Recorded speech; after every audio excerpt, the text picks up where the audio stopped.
Hello, I'm People's Historian Daniel Gray. The history of Edinburgh can often seem to be stuffy, one of kings and castles and order.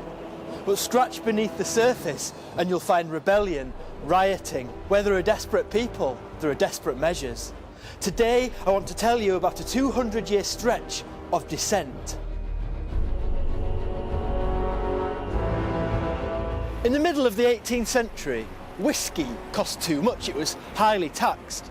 Those that could smuggle it through were folk heroes bringing drams to the Druthi of Edinburgh.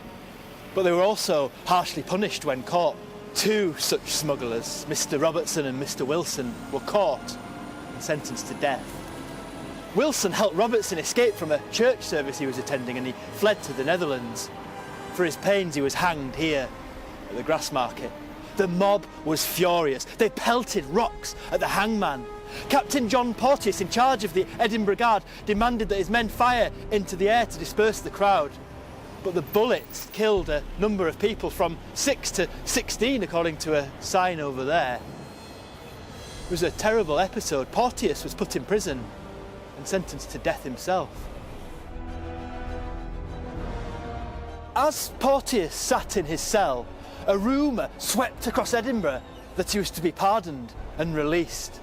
The mob was angrier than ever. Thousands of them stormed the prison where he sat, some of them men disguised as women. They battered down the door, hauled him from his cell and dragged him down to the Grassmarket. He was strung upon a shop sign and hanged.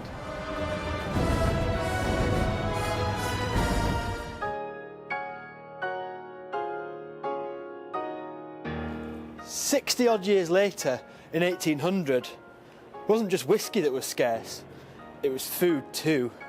People were hungry and angry, a volatile combination.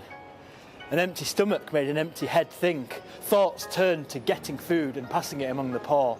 They got together in gangs. They ransacked wagons of oatmeal as they came into the city and invaded the homes of grain dealers. The food was passed around, and for a while, people weren't quite as hungry.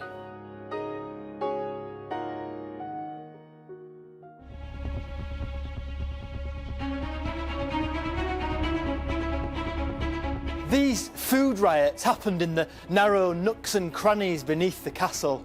The authorities sought to put an end to what they called tumultuous assembly by arming people's militias and putting soldiers on the streets. It didn't really work. People continued to fight their way for food. It only finished when they were put in prison. It was only, though, a temporary end to panic on the streets of Edinburgh. Anger simmered beneath.